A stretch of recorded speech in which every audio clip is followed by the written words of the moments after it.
Cette vue en perspective d'un combat d'échasses sur le marché Saint-Rémy est un témoignage inestimable de la pratique des échasses au XVIIIe siècle à Namur. Tout comme cette scène qui nous montre l'usage ancestral des échasses lors des crues de la Meuse.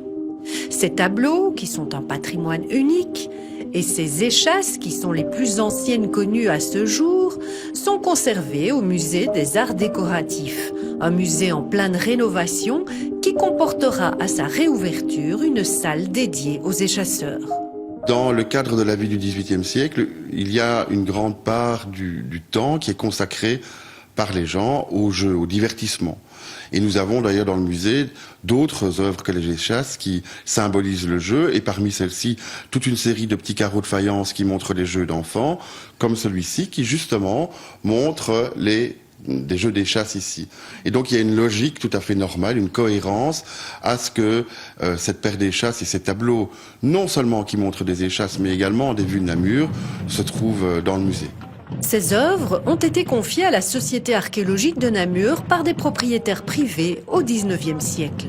L'histoire en fait des échasseurs est une longue histoire pleine de péripéties puisque à de nombreuses reprises le bourgmestre de la ville a décidé l'interdiction de l'usage et des combats d'échasses en ville. Et en fait ces tableaux sont rentrés dans nos collections suite à la dernière interdiction, suite à la venue de Léopold Ier à Namur, où le combat a malheureusement donné quelques dérives à la fin du combat. Et donc les citoyens se sont déjà à l'époque rassemblés autour de leur collections privées, puisqu'il s'agissait de collections privées, et ont décidé de les confier à la Société archéologique pour pouvoir en assurer la pérennité, pour pouvoir conserver ces œuvres pour le futur. L'examen attentif de ces tableaux permet de découvrir des détails très instructifs. On a des choses qui se retrouvent encore aujourd'hui, comme l'évacuation des blessés, etc., quand il y a des chutes un peu douloureuses.